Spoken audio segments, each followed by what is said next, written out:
Okay, everyone, and welcome back to a weekend market wrap up on this Memorial Day holiday week. So things are a little bit different looking here, but that's okay. We're going to hop into some weekly charts, get some idea of kind of what we think happened in the market last week, which was active, but really at the end of the day, nothing really happened. But we'll go through that and we'll talk about some names that are going to be interesting going into this week and certain things that I'm watching when it comes to different markets and all of that. So without further ado, let's just find this little button right here. And we'll just pop over here. And as always, we're going to start with Bitcoin. So we had Bitcoin doing well, and same with Ethereum. We had the Ethereum ETF approval happen this week, and you can see a nice little week in Bitcoin last week, and then just a little, this is one day in, so don't really count this, but a little inside week so far. Really, I would have expected things to look a little bit better if we go to Ether. USD, you can see obviously with Ethereum, the news that came out, it went from underperforming Bitcoin to actually doing okay. However, we need to note here with Ethereum that we haven't even hit this prior high right here that we had before, and we are still nowhere near all-time highs. So from a longer term point of view, if we go Ethereum, Bitcoin, and just compare the two of them, you can see, yes, last week we did have some relative outperformance in Ethereum, but still, Bitcoin's still king, right? It still seems to be a kind of a dog here. So when it comes to Bitcoin on the lower time frames, if we go into the daily chart here, I'm actually looking to see if we're going to get a little bit of a breakout here. And if we go to bar chart, we look at the commitment of traders report, and if we look at the commitment traders report here for Bitcoin, you can see not really too much has changed, right? We still have speculators long, we still have small speculators long, and we have a little bit of long, or the big speculators adding to their short positions here, which doesn't make a whole lot of sense to me that they're adding to shorts as things are looking up here. On Ethereum, it's even more grotesque. You can see how we had a short addition here on the Ethereum chart. I don't think that's that. Where is Ethereum?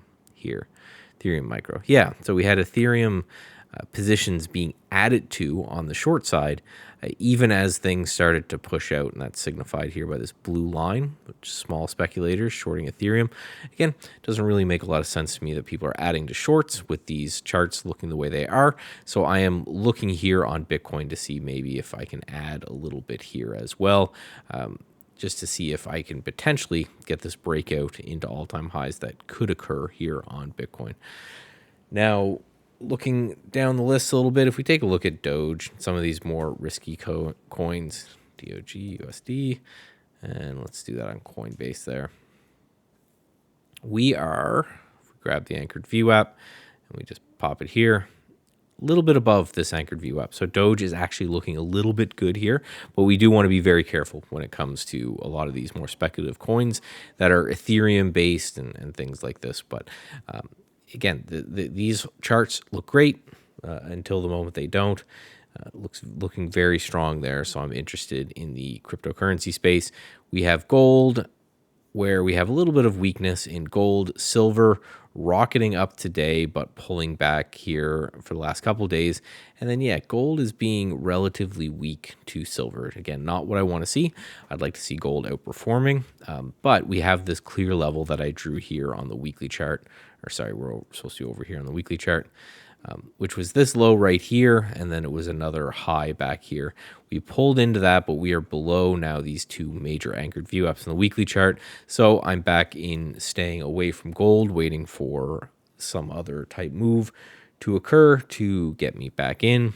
When it comes to the dollar, if we take a look here, dollar had a bit of a do-nothing week last week, and then down a little bit so far today. Again, a lot of these weekly candles right here will be today. When we get over to stocks, that'll be gone, just because there are markets that aren't the U.S. market open. So we're seeing a little bit more weakness in the dollar. Wouldn't be shocked to see maybe a push down and test these lows at least, but maybe even lower when it comes to the dollar index here.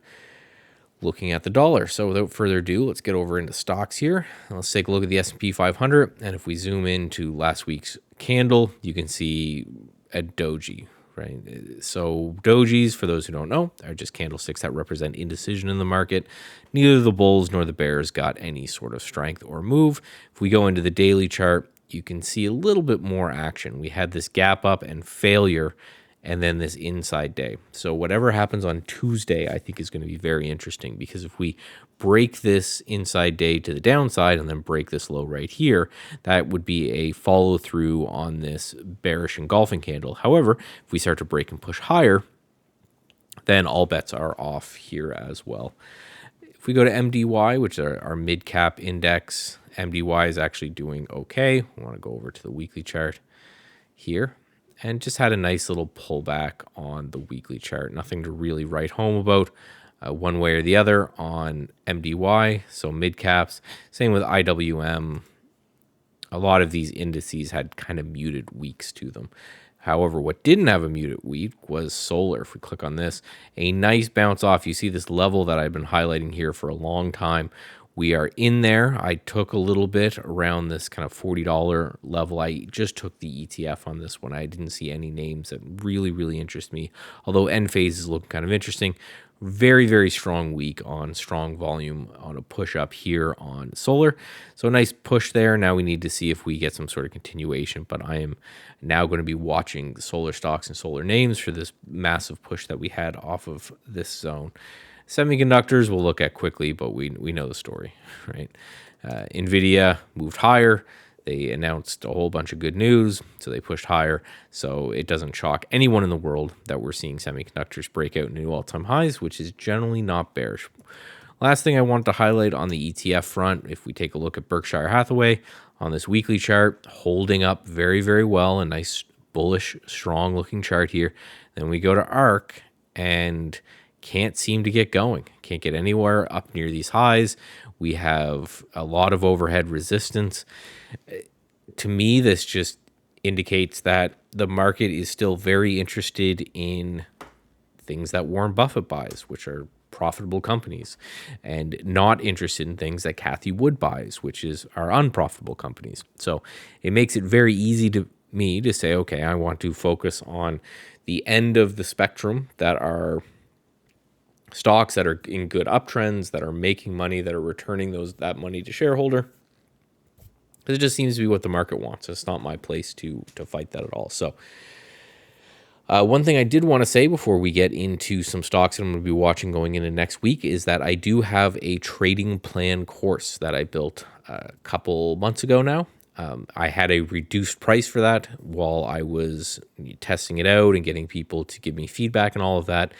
At the end of this week, I'll mention it again on the videos that I do this week, but at the end of this week, that price is going to go back up to what the normal price is. So if you're interested in that, it's a good time to grab that. Also, make sure you're going to statsedgetrading.com and you're signing up for the email list there, because the symbols that I'm going to give you now are algorithmically designed symbols, and in the future they'll be part of that Substack and a members only video as well. So just make sure you're signing up there early so that I can contact you when that goes live. But a couple things right away. This particular algorithm is an algorithm that looks for anchored VWAP pullbacks combined with a bunch of other much needed factors in order to make this a profitable strategy. There's triggers. The stop loss is right under this anchored VWAP right here. And then the hold time was roughly, call it, I think, 5 days. So I'm looking to buy these and potentially hold them for around a week. But as always, you take an algorithm and you apply your discretion to it in order to really make it sing. And we have DVN. So Devon Energy, insane push up from $40 up to $55, and it's pulling back and it's hitting this anchored VWAP right here. So looking to see if we can get a little bit of bounce off that. If that happens quickly, then I'll certainly hold on to some position, because if you look at this monthly chart down here in the corner, it looks very nice for a long term. ESTC, not too sure what this one is. we have to be cognizant that we have earnings in a few days, but a nice push off this anchored view up. This cloud right here is the 150 and 200-day moving average combined, just showing, hey, there's some support there as well. Comes back in, puts in a doji, so I'm going to watch this one next week. Again, being cognizant of earnings coming up, EXR, extra storage. So we'll put on an anchored view up right here. This one had a nice push up, so it's looking for it to be above this anchored view up for a long period of time for a trend, and then a pullback to it, again, combined with another series of indicators pulling back into this 141-ish level. I like that look there. If we can continue to push higher off of that zone, that's what I'm interested here as well. For the breakout algo, because of the doji in the market, there was only one, and that was this XPEL. After this big push down on earnings, it based for a period of time and then did a kind of technical breakout here on Friday. So I'm going to look to see if this can continue next week. The monthly chart is still incredibly strong, although, the daily and the weekly chart are looking fairly bearish. I want to see if we can start to push above this gap and maybe get into the gap right here as well. So that's what I'm watching in those individual names, and that's what I'm watching for this week. I thank you all for coming by. Again, go to statsadtraining.com, sign up for the email list there, and I will talk to you guys soon.